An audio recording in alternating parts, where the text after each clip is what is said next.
So yeah, let's get started with this Beatles chat. The Fab Four. I wrote a note for myself that you're gonna have to rein me in from playing What If too much, because because this is kind of like, it seemed when I was watching this, like every decision, every like thing that happened, I was like, oh my god, like what if like this guy didn't say that? What if like, you know, this didn't happen that way? What if like, for example, Michael Lindsay Hogg wasn't such a prick? Yeah. Like, which one is he? He's the director. Okay. Yeah, he's got the glasses on. I don't think he had glasses on, not from what I remember, but he's like in a suit or whatever. Yeah, he's very polished. Yeah, he's very polished, and he is just such a prick. He is annoying. And like, I don't like blame him for breaking up the Beatles, but like he was one of the people that like in this, you're like, oh, he played a part in this whole thing. Yeah. Just like Alan Klein, you know, like obviously none of this was intentional, but like what I said about Michael Lindsay Hogg is that like there are some points of like real stress in this that like, you know, really shouldn't have been on camera, and they didn't want it to be on camera because they were like while this was happening, it was like, oh shit, like this is all breaking down kind of. Yeah. And Michael Lindsay Hogg, instead of being like, okay, like let's turn off the cameras and like, you know, and like I get it, you know, the same thing would happen now just because of like, it'd be like virality today, you know, like no one's gonna turn their camera off when things are starting to get crazy. But I feel like he was kind of instigating this and like stirring the pot as if it was like some cheap reality show where he's trying to like make these people almost look bad. Yeah. And not like look bad, but really just like show them at their worst. Well, that's what I was wondering. Maybe he's trying to stir it up a little bit because that's better. It's a better movie. Right. The Beatles breaking up is infinitely more interesting than the Beatles having a successful time in the studio. And the first one that he fucking made, the movie that came out, the one that I've seen it before. You can watch it by like searching on Google, on Vimeo or something like that. It's not on YouTube, but the original movie that he made was this very sad depiction of the Beatles basically breaking up. It showed, and what Peter Jackson was doing, he was like, no, it wasn't the Beatles breaking up like the original movie showed it to be. There was a lot of happiness there. It wasn't like everybody hating Yoko. It wasn't like this thing that it was painted as in this 90-minute narrative. There's how many fucking hours? Well, there's so much hours, thing. So it's like two different sides showing two different perspectives on the same story. So like, that's not to say Peter Jackson's is completely, you know, objective either. I wouldn't say that it's objective, but I would. You think it's a little more fair? I think well, one, there's so many more hours in it. It has to be more fair. True. I think that they really show what the frustrations were in like a fair way. They don't, you know, they show George's frustration. They show John's, like what people probably thought is John's frustration was not really frustration. It was more like aloofness.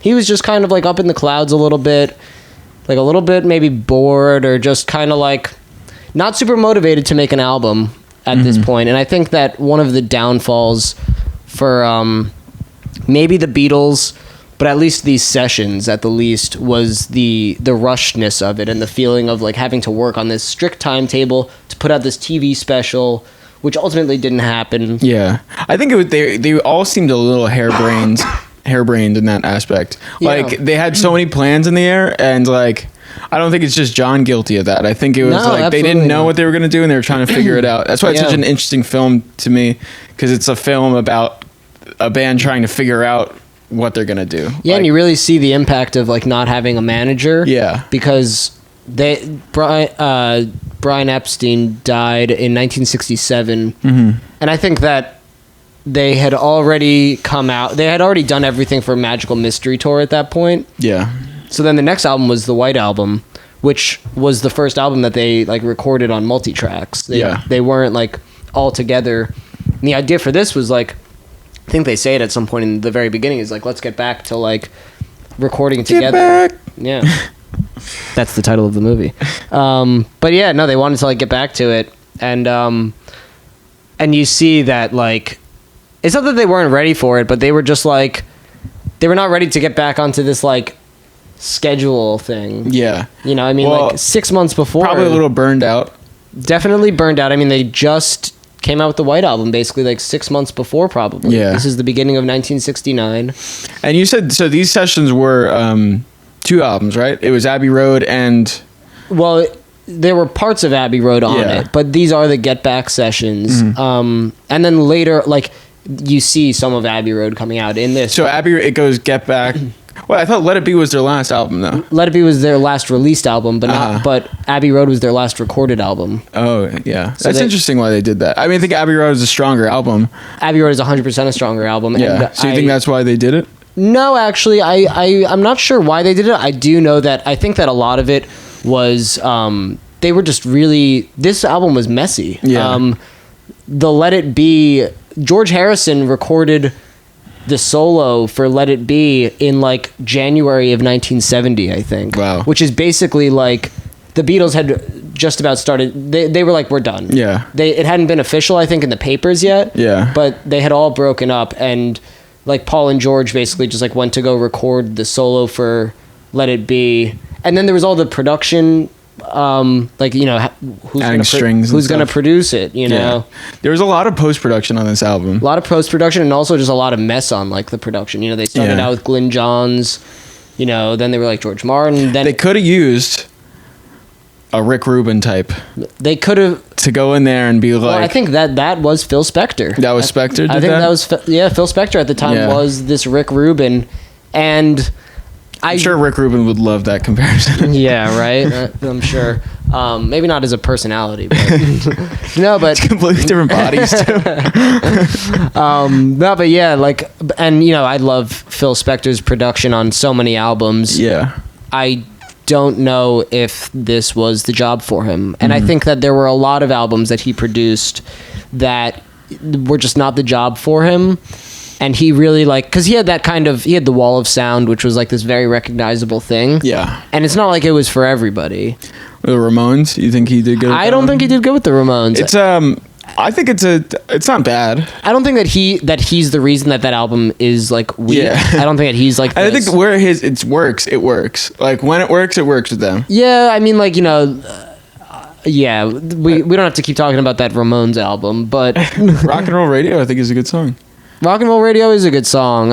And it just sounds like the 50s. They have a good... So that's why I think Spector works there. I guess. All right, fair enough. I know you love... I'm a Spector apologist. Yeah, you are a Spector apologist. I have other opinions about him, too. We'll get into that. Another episode. Good episode, though. Spector, there's a guy who's like Spector. There's a lot of these eccentric producers that have done murder and, you know, suicide and all these crazy things. There's an English equivalent to him. I'll get his name. But interesting. Okay. Yeah, we'll talk about it later. All right. Well, so for now, what is your favorite Beatles album? Easy. What do you think it is? Revolver. Nope. Really? Revolver's great. Sgt. Pepper? Nope. Also great. You're talking about some of my favorites. Revolver has some of the coolest Beatles songs. I think think some so of the most unique and like forward thinking. Well, something that I love about Revolver is that and Rubber Soul has like elements of this, but Revolver really like kind of takes a deeper dive into having kind of like this later Beatles and like this early Beatles really like smushed together. Yeah. And they have like very like old style Beatles. And, you know, not as old as, like, some of those really early ones, but, like, still kind of, like, doing, like, a Hard Day's Night kind of thing. Yeah. With, like, Taxman or something. Combined with new lyrics, too. Yeah. New level lyrics. My favorite's the White Album. Okay. The White Album. The White Album? It's, just the scope of it is crazy. And the songs on that album, I think, are my favorite. Yeah, no, I mean, I go back and forth. It's like a cycle, but honestly I would say comprehensively it's the White Album for me too. Yeah. But I kind of go through like this cycle of like the White Album. The White Album's really cool and mysterious. It's not easy to pack into one thing. You can't say it's one thing. No, definitely. I mean, side one starts in like the way that it does, and it kind of has like a lot of the hits on it. Mm-hmm. And then it really like devolves and it's becomes all over the place. Like this crazy thing as it goes. Yeah, it's hectic. It's like a collage. Yeah, and then side two has like a very kind of sing-songy sort ofness to it. It's got because they're Pole songs. Well, they've got some Pole songs, but then they have like, so they've got Martha My Dear, but they have like Piggies. Piggy's weird. Piggy's. Then they have like "Don't Pass Me By." You could see someone like tripping, in California would be like hear something like Piggy's and be like, "What the fuck, dude? This is genius." Yeah, like I gotta kill someone. These celebrities. Yeah. But yeah. So all right. So yeah, White Album is your favorite Beatles album. Yeah, and you're going White Album too. I think I'm gonna go White Album too. Yeah, it was the album that made me fall in love with the Beatles. I remember hearing it like on vinyl and knowing some of the songs but not knowing all of the songs, and hearing a song like Happiness Is a Warm Gun for the first time, which like really blew me away. Like, yeah, that's my song from that one. Collapsed me. That's an amazing song. Yeah. I think the first song I heard from that though was Back in the USSR, and I heard it. That's track 1, I believe. On the radio, track 1, side 1. Track 1. Oh. I heard on the radio in Canada, and I told my parents, I was like, I just heard the song, and it's got the funniest lyric. It says Back in the USSR. Yeah. Because I'm just learning what that is, right? And they're like, oh yeah, it's the Beatles. I was like, oh, I didn't know you knew this. I thought this was a new thing. Yeah, I thought I was onto something. I was like, it should be Back in the USA, Yeah. Do you have a favorite Beatle? Yeah, I'm a Paul guy. You're a Paul guy. I love Paul. I've gone around with the exception of Ringo. I love Ringo, and I have a lot to say about Ringo with this documentary. But he seems like in this documentary he's the most chill. Well, I'm gonna save it. But my favorite Beatle, I'd say, in like the most recent time, I have been a big Paul guy as well. I really got into Wings last year, whereas like Wings was something that like I liked a couple of songs, but kind of couldn't connect, and sort of also was just like, I don't know, something about Paul for a long time just turned me off, especially in Wings. Like I liked McCartney 1 and Ram a lot, but other than that, I was like, McCartney wasted the 70s. And now like I just like, it's not that I was like completely wrong. I think that those Wings albums are great, especially like Band on the Run. I think is an amazing album. I think that some of them are not all like great albums. Yeah. I would agree. I think I'm not even talking so much about the music as part of it. I respect Paul as the kind of like a very forward-thinking Beatle, and one of the more experimental ones. And you don't really expect that out of him because he's very public-facing. He's very much like a good, clean, polished face of the Beatles. And I always respected artists like that. Like I always thought Bowie was kind of like that. Yeah. Towards the end, later parts of his life. Wayne Coyne from the Flaming Lips, like people who could like be far out, but also communicate their ideas and like kind of be a part of. No, and you're definitely right, and like it's almost like you wouldn't even expect it because he almost seems like the cleanest Beatle. Yeah, and you'd think that he's kind of like the rigid square. No, whereas but like, he has the most wild solo stuff. Totally, and I mean like. I'd like to. I don't know what Paul thought about like punk music, but I know that like George and John like were not so hip to punk, and they were kind of just like. But John's a punk. John is weird. His music is punk. I think John was a little bit disillusioned by the punk, or not even disillusioned. He just didn't really like it because he was like, "Man, these guys are all dope addicts, and like I've done this, and it's like." Really They're also bad. the kids coming up too. Like. But if you listen to his solo stuff, it's more punk, and that's why I like John. I guess I'm talking about just personality. I think I like Paul, but I like John's solo stuff a lot. John, I think, has the best solo stuff. Rock and roll, blues, kind of proto punk, in my opinion. Yeah, and even like on those later albums, on Double Fantasy, and then like the posthumous Milk and Honey, there's like some new wave stuff on that. Yeah, like just like Starting Over is it's like a new wave track. Yeah, and same thing with what is that song called? It's fuck. Who's got the better Christmas song? John or Paul? Yeah. Wonderful Christmas time, or this is Christmas. Yeah. That one's. What do you think? Well, they're polar opposites.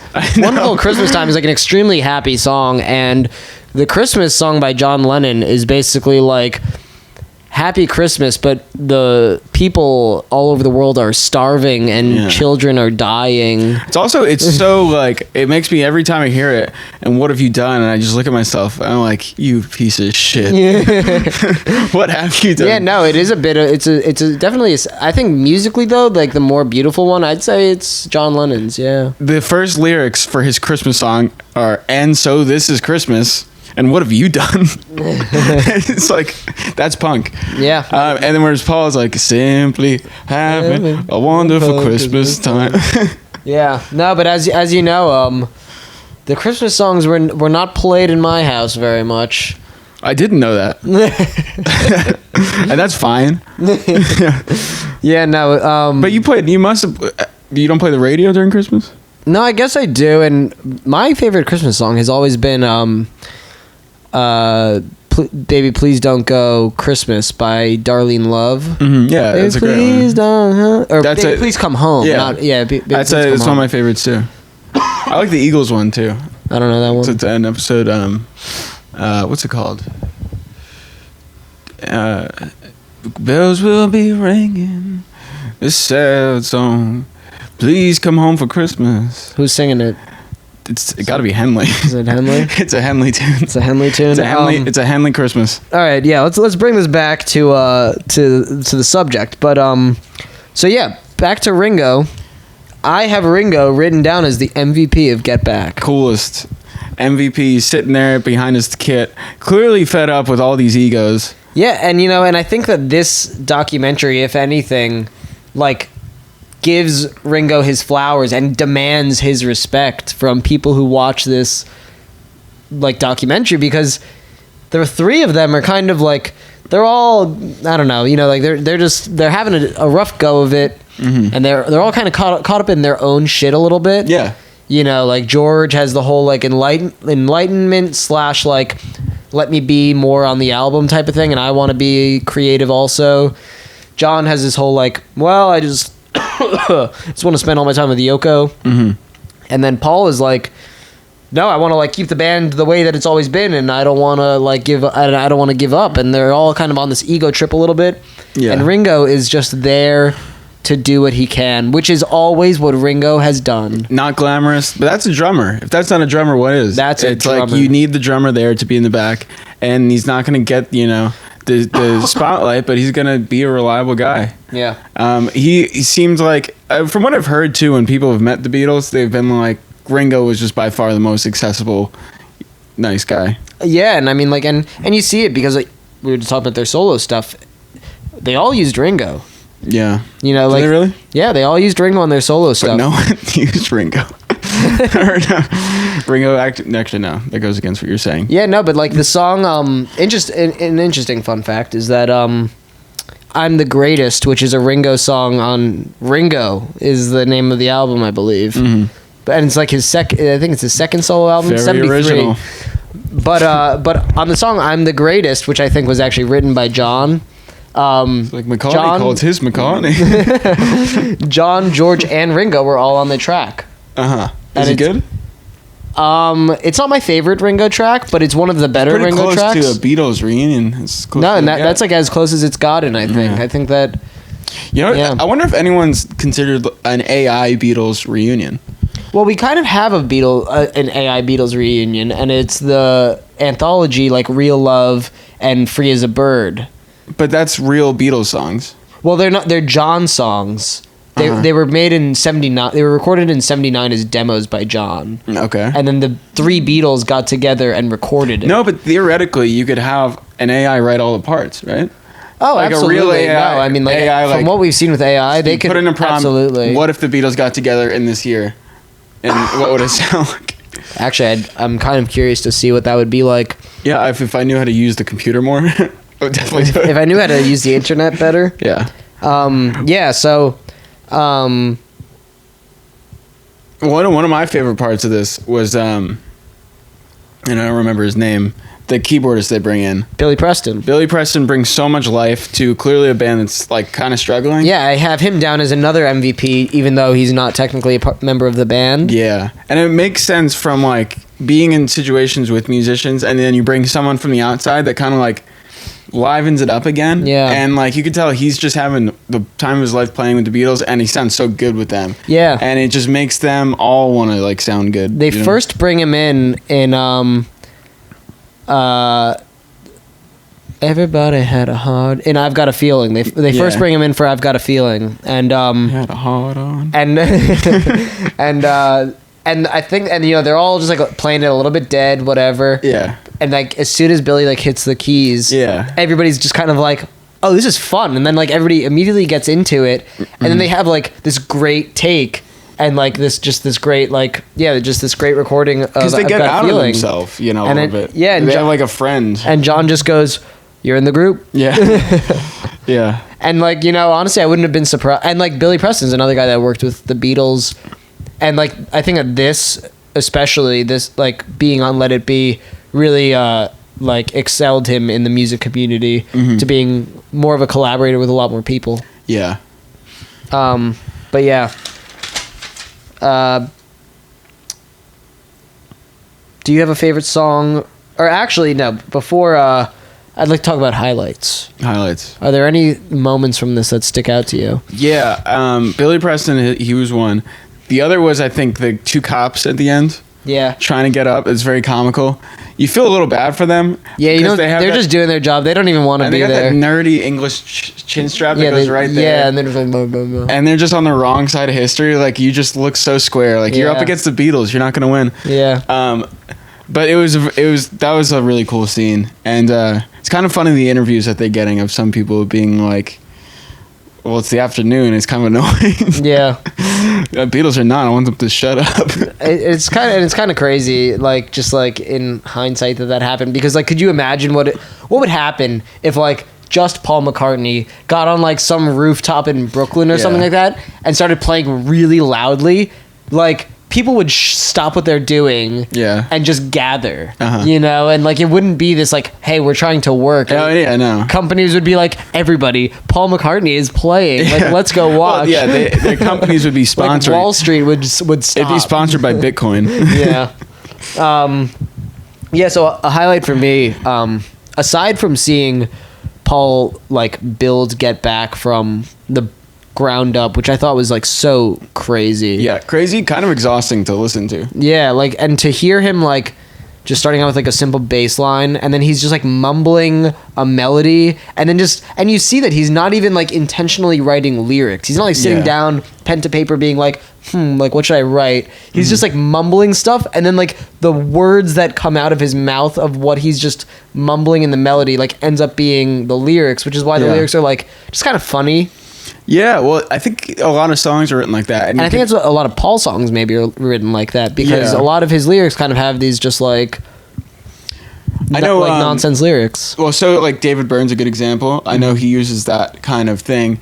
And I always thought it's kind of like sculpting around it. Like he hears something and he knows the right words would sound like that. Yeah. So like the more he mumbles it, then it becomes a little more clear. It's incredible. Yeah. It is really interesting to watch that. And I also love I think that one of the coolest like things of all time is that private conversation that John and Paul are having that they don't know is being recorded. Well, that's hilarious. It's hilarious. They had what the CIA came in there and mic'd everything. Like, who was micing they're like, Paul and John step aside for a private conversation. I think luckily they briefly we had a microphone in the plant. Like, who was setting that up before? It's really crazy because they have this like serious private conversation like about this, about. I wonder if they started somewhere else and they're like, do you want to go in the kitchen? It's private there. Hey, those flowers are nice for a conversation. Yeah. Someone just moving it closer to them. Yeah, but so I thought that was just like really cool because you feel like you never really, you don't have anything like that. It's so it's so unfiltered. So unfiltered because they don't know that they're being recorded. And I think it's the only time that both of them didn't know they were being recorded. Yeah, it is a really honest conversation. It's really between these two guys who had like, you know, that's what I thought was so interesting. The whole thing, watching a band dynamic work, watching people talk to each other about music and work together as a band, like not always agreeing with each other, but trying to work through that. And you see the real love that the Beatles, especially, like, you know, obviously they all had a lot of love for each other, but you see like the relationship of John and Paul, and sort of like as bad as it got, I can't, like, after seeing this, I can't see a vicious, like a truly vicious, like stand or like, you know, showdown between them where they're really being like completely mean to each other, because I feel like they're like, after seeing this, like you see that even like at their most tired and like, you know, like what are we even doing, it was more of that. Yeah. And I think that a lot of the animosity kind of happened maybe afterwards when they were like apart from each other. Yeah, well, that's what I was gonna say. There's many years after that where like, yeah, I'm sure it wasn't all hunky dory after that, but they found a way to work together. And I think that the time that John and Paul didn't like each other was a lot shorter than what people make it out to be. I think that it was really, I'm going to say 2 to 3 years where they were like not on good terms with each other. Yeah. Like basically from like 70 to like 73, I think that 72, 73, I think that they were not on good terms. And then like after that, you know, like they met up a lot and hung out and stuff like that. I'd love to see The Lost Weekend. They're making something about The Lost Weekend with Stevie Wonder. Well, actually, it's funny. Yeah, I think that is a Toot and a Snort in 74. Yeah. And but you know who's directing is May Pang, I believe. Who's that? That is that she was Yoko's assistant, who Yoko like set John up with when like in like 1974, Yoko and John like sort of like separated, not like divorced, but they were like was that when the Lost thing that was when the Lost Weekend started, and when like John like just really started hanging out with Harry Nilsson and doing like Pussycats, and it was interesting because it was just like this time when like Yoko was like she gave him May Pang and was like, have fun, basically. It was like really weird and like very kind of like of that time.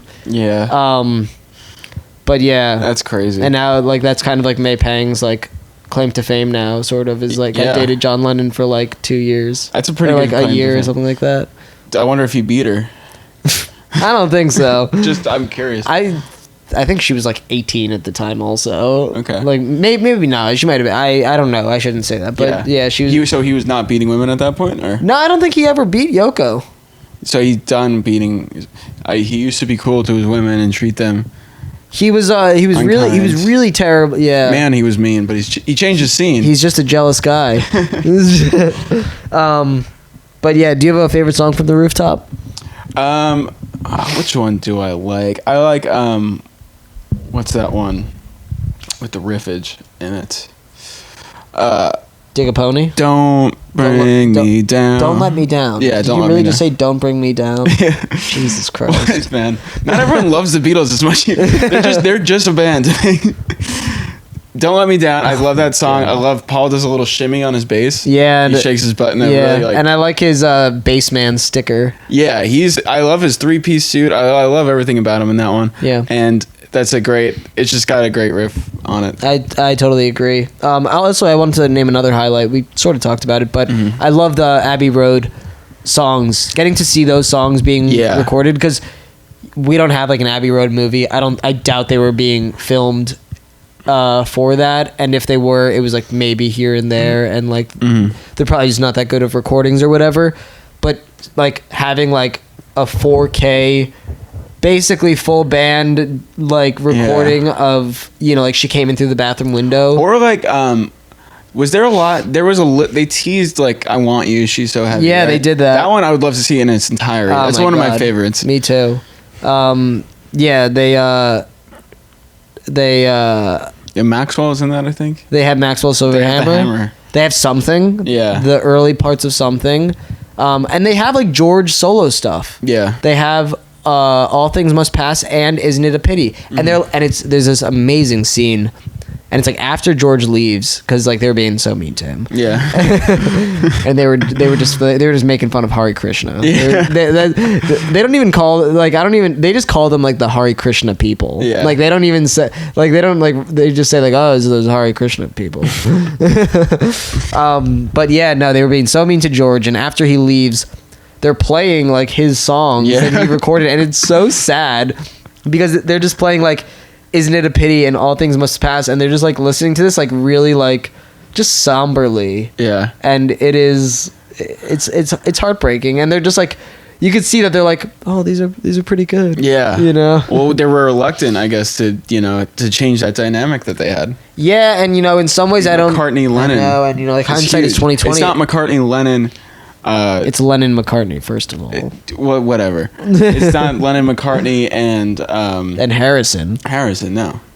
Yeah. Jerry Harrison, that's another story. Which I think is a good transition. To Talking Heads? Unless you had more points. Michael Lindsay Hogg. Well, so I was going to talk about, like, what do you think about Let It Be? Great song. No, the album. Oh, as an album, it's not one of my favorites. It's not one of their strongest. And I think I really like seeing them put the songs together. And it made me like some of the songs more, but it's still not one that I listen to often. Yeah. I've always really liked Let It Be. It's also not really one of my favorite Beatles albums. I mean, I love all the albums pretty much. But this, to me, is like, out of all the Beatles records, this is like the most McCartney record. Mm-hmm. This feels like very much in line with like transitioning into like McCartney's solo career. Yeah. There's not a lot of like that blues folk country influence. And I feel like when you could see John singing a lot of like those songs from his childhood, that kind of like you could hear the influence of them getting on the record. That's true, but I feel like at this time, well, and maybe not. I'd be curious to see who was kind of the bigger experimenter of the Beatles in the like 67 years when they were doing like Sgt. Pepper's. Like, who was the one that was kind of like pushing for this? Because sometimes I feel like you assume it's John because he's kind of got songs like I Am the Walrus. He's got the longest hair. And he's got the longest hair. He's got the biggest beard. But I think you might be right that it's Paul that is pushing the experimentation. Yeah. Well, from what I know of Paul, he was the guy in the head shops getting like the avant-garde books into the avant-garde theater, art, film. Yeah. He was in that scene. Yeah. Last thing, a highlight.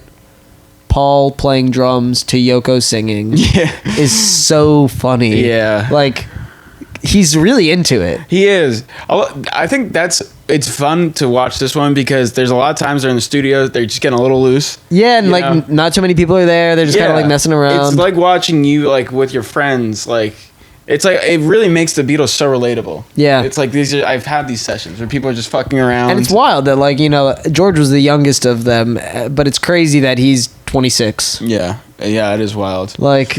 So this is Christmas. What have you done? What have you done? Yeah, right? I turned 27 a little while ago. What have you done? I haven't recorded it at Abbey Road. All right, let's get into Stop Making Sense.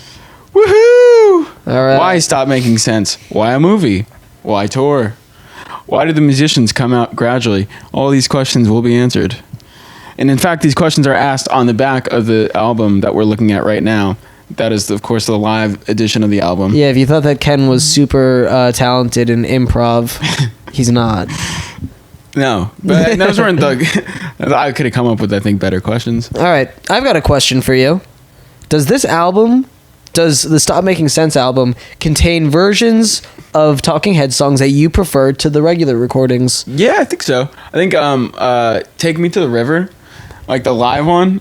Really? Yeah, it's so sick. Interesting. You don't like it? I think that comparing it to Al Green's. I'm comparing it to Talking Heads. Yes, even do they have a regular recording of it though? Yeah, that's on Speaking in Tongues. You're right. Yeah. Al Green's. Honestly, I associate with Talking Heads. Actually, no. I like the regular version more than this version. I prefer.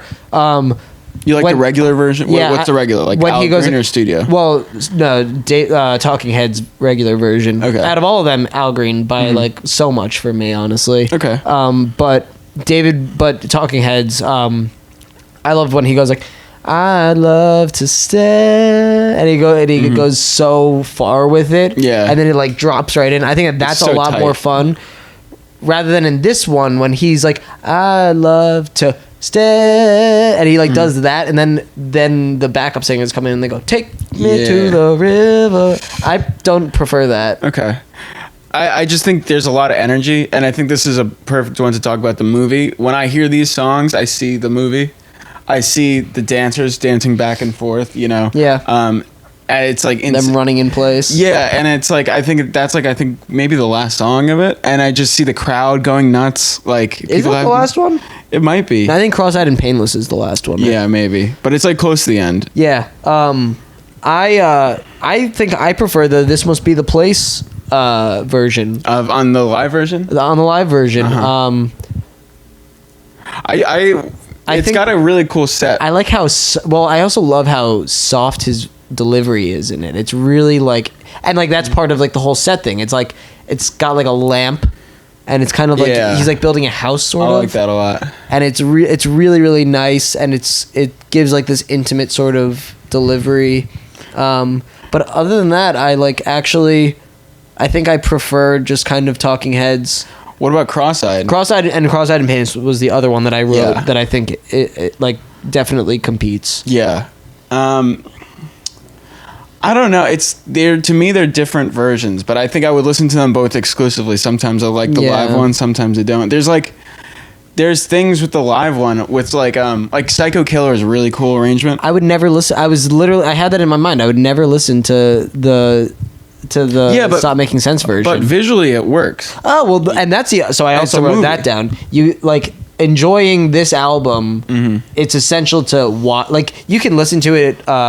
You could just listen to it, but I think that to get the full experience of it, you need the visual element. Yeah, it's like one of my favorites to watch. I watch it all the time. It's the most live energy you'll ever see in a performance. Yeah, it's incredible. Like the running around the stage, everyone's it looks like the most fun show to be a part of and to watch. Oh my god, yeah. And they're all like zooted out of their minds. And like the musicianship, like the percussionists are crazy. Yeah. The backup singers are so good. And in a way, this is Talking Heads at their best. Like, and the best they'll ever be, probably. Yeah, David Byrne says of this time, he's like, I knew we had the greatest live bands out there. This was also a major motion picture. Like, this came out in theaters. I did not, and they're redoing it. Are they really? Yeah, they're putting it out in 8K or 4K. 4K? They're 8K? I think there is an 8K. Wow. But they're restoring it. And I saw like I think maybe Chris France shared like an image showing like the difference in the new coloration of the shots, and it's just a little bit more like vibrant and that's so cool, restored. And and there's going to be a new theatrical release, so we'll have to go see that. Oh, definitely. Wear our big suits. And so his dancing is like, obviously that's got to be I mean, honestly, at this point it's like there's a lot of similar music pages to like Effing Good Music. And bastards. These it's fine. I don't care. They suck. But they just post. They post. They suck. All they do is they post. Stop Making Sense all the time. The same part of the same clip. You know, the problem is I watch it every time too. I know, and it's so played out, and they do it, and I know they do it just because they get likes, and I don't blame them because you get likes doing it, and you get followers by doing it, but like. So aren't you? Oh my god! Are you gonna do that though when we put this out? You're gonna have to do the same thing. I might like honestly shoot myself in the foot and post this like last. Well, I think they always do the Life During Wartime dance. They do the Life During Wartime. So maybe if you post like they do Girlfriend Is Better also. Post Swamp.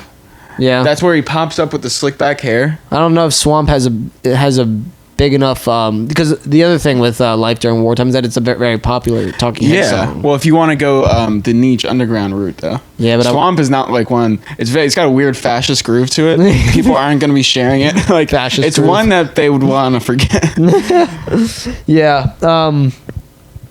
But sorry, where were we? We were just talking about it, man. Yeah, so getting into it. Right, yeah. So I think that you really need the visual element of it to get the full scope of it. You can't just listen to the record and like feel like you've experienced it. It's really it goes. I mean, the last waltz we talked about is similar in that way, but I think that the live recordings stand on their own. Yeah, I think David Byrne really tried to make this more of a production. Right. It's very choreographed. it's all meant to be not just a live album. It's meant to be the movie, right? You know? And it's all intentional from the way that they come out to the way the set pieces are introduced. Yeah, I really love when they walk around with like the painter's lights and shine around people, and I get those crazy shadows. That's really cool. It's so cool, and there's so many ideas that bands should do like nowadays that I feel like are from that. Yeah, just like simple practical effects. Yeah, that's such an easy effect. Even I think just having, and I was gonna do this, so don't steal it or give it to your band, but like just having a light behind you, like one single light behind you. Yeah. You know, to like it's very stark and it creates shadows. And it's just interesting. No, it's way better than I hate some of these venue lighting is so cheesy. Most of the time, it's it's just like this green, red, blue. It's the cheesiest thing. It's like bar band stuff. Yeah, no, I think bands could get like way more creative with that kind of thing. I think so too. I mean, if you brought like 3 painters lights, put them in the back, and like yeah, no, I mean, around with that. You're absolutely right. It'd be like way more interesting to look at. I totally agree, and it would definitely add. And it's not so hard, and it would add a totally different thing to the show. Or like a light in front looking down, I also wrote this down, and I think that a reason that maybe I don't enjoy the recordings from this album as much as like the studio versions is because they don't have Brian Eno. Oh, old Eno. And I think Brian Eno's production on some of these, on like the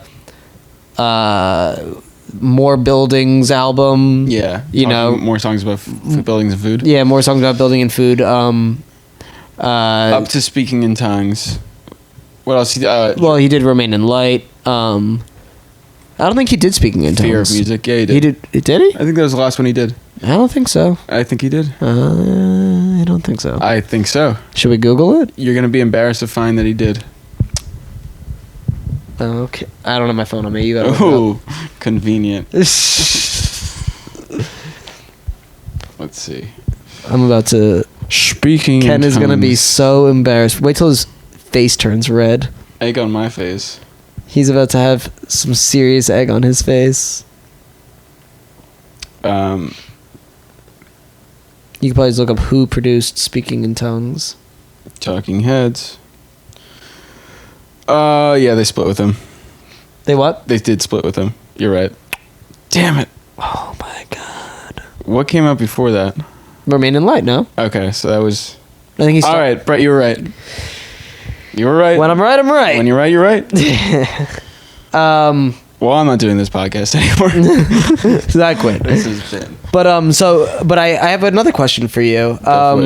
Well, I think we were just talking about how great David Byrne's dance moves are. Yeah. Does this inspire you to dance?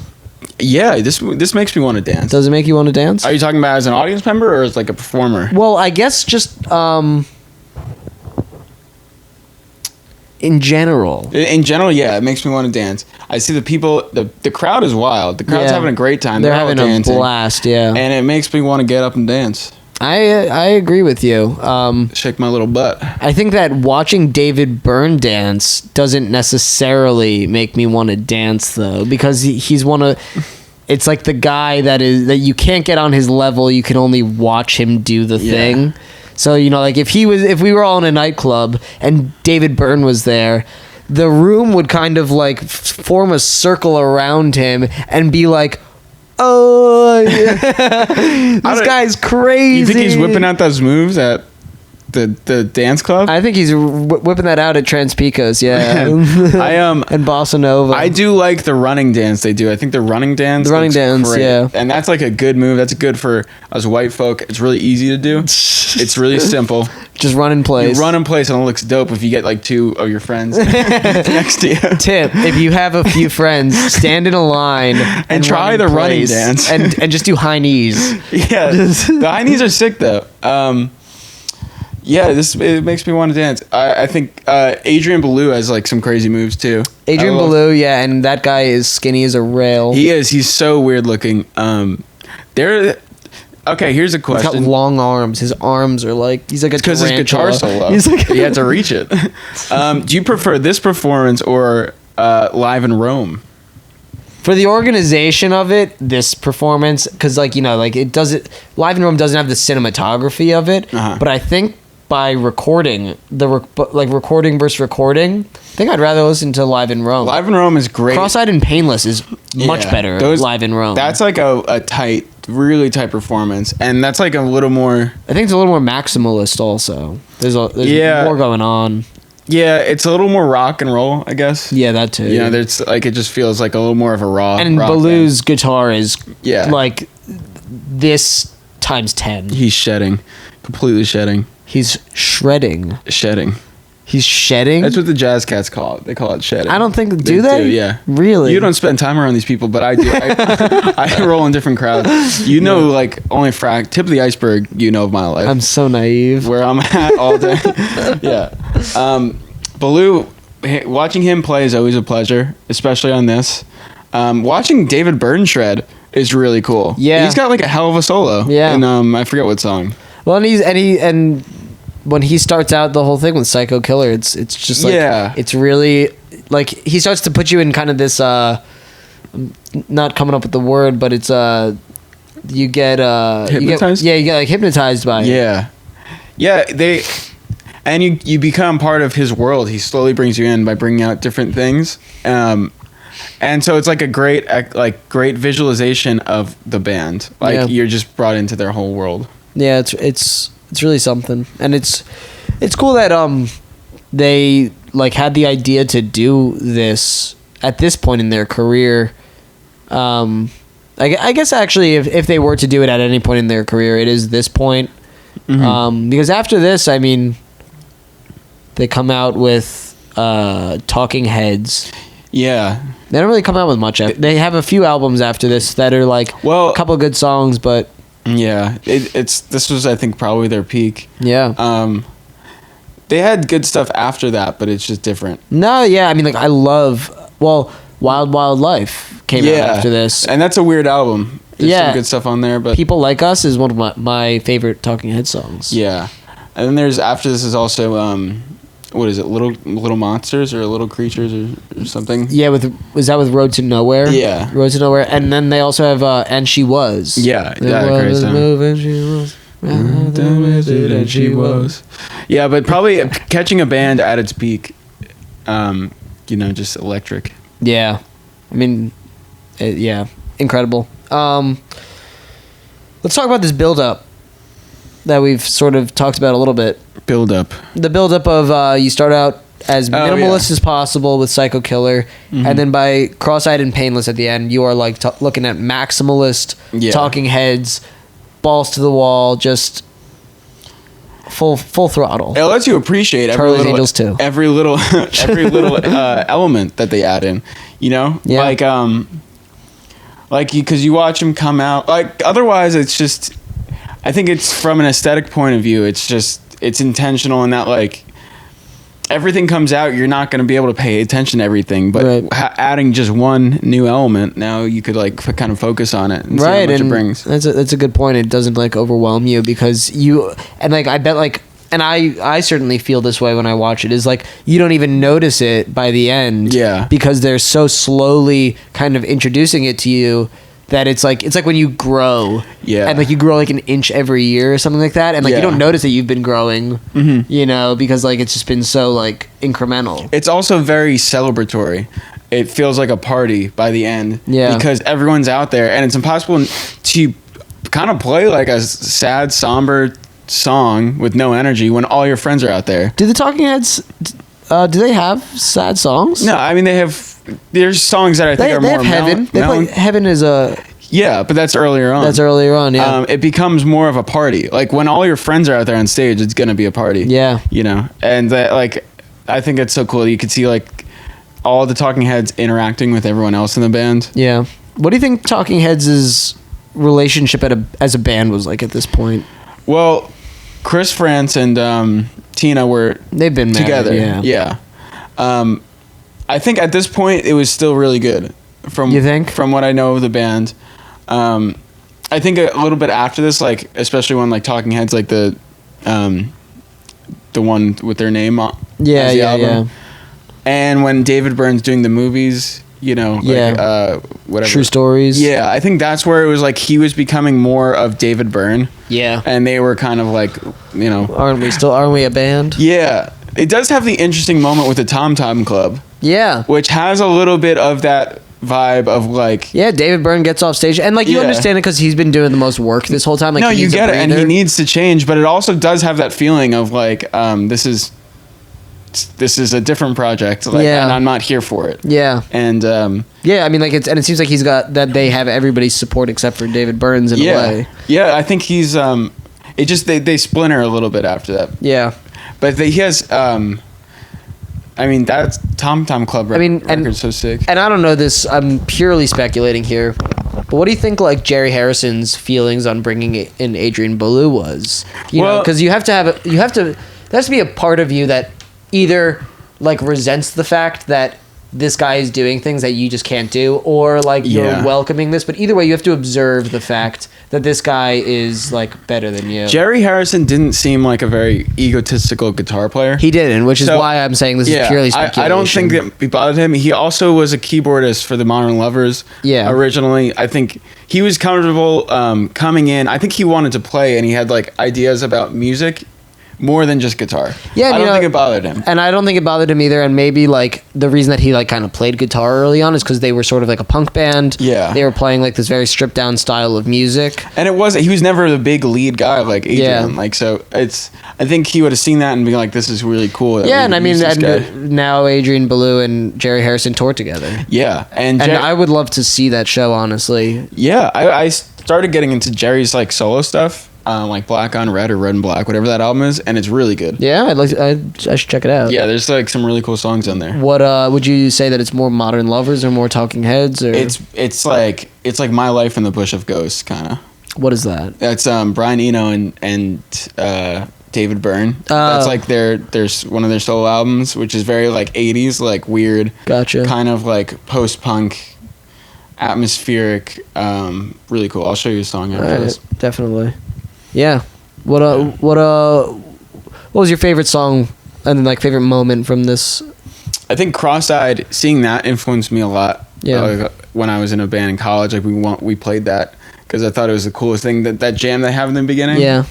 Is so nice. It's so good. And when we covered it didn't sound like it sounded way less cool. Yeah. Because you need a lot of percussionists. Like the amount of percussion in that song is so fun to listen to. Yeah. So I think that was the coolest one for me to see. What about you? I would say, I think it might be This Must Be the Place, even though it's like right before everything kind of gets crazy. Yeah. It was the first Talking Head song I loved. Yeah. And so I remember like seeing this version of it, and like I feel like I hadn't seen live recordings of This Must Be the Place, and so seeing this live recording of it, just really, I don't know, it kind of brought everything full circle for me in terms of Talking Heads. Yeah. Which I really loved. I love Girlfriend is better though. Yeah, I kind of wanted to change my answer because I think that's a more fun song. I like that one more now. And actually, he's just going crazy and... Alright, we're dismantling the set. Life During Wartime is it could be such a grating song. Like also, it's a great song, but... Burning Down the House... Yeah, Burning Down the House classic. Might be a better recording than the studio. I should really walk back what I said before. Yeah, you were kind of a little... I was a little harsh. You were a little harsh. This one also doesn't have all the songs on it. Once in a Lifetime is great too. But I mean, look, it's all going to be great off this. Yeah. But Girlfriend is better. That's when he comes out with the big suit. Yeah. What an iconic moment, and like it's just such a good song. He's really just bopping around. Yeah, and that's just such a interesting lyric. Like that's such a classic David Byrne thing that just sounds so weird, but the melody's good. Yeah. It just works. David Byrne, Chris Frantz, Tina Weymouth, Jerry Harrison, Bernie Worrell, Alex Weir, Steve Scales. That's a percussionist. Yeah.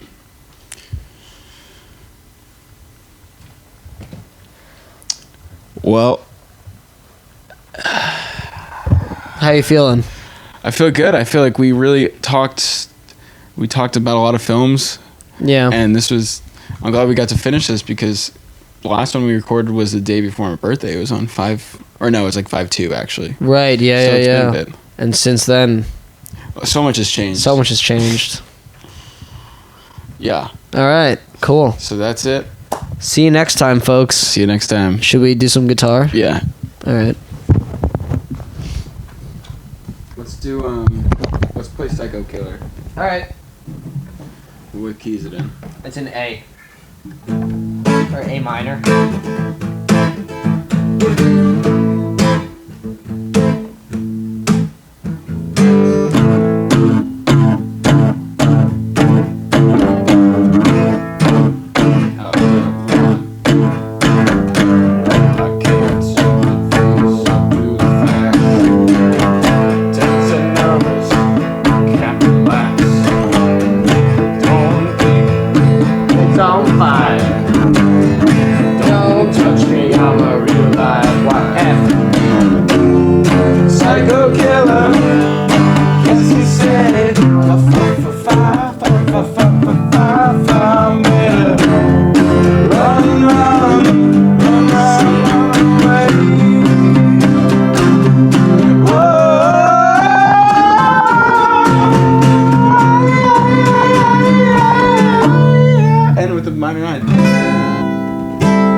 You ready?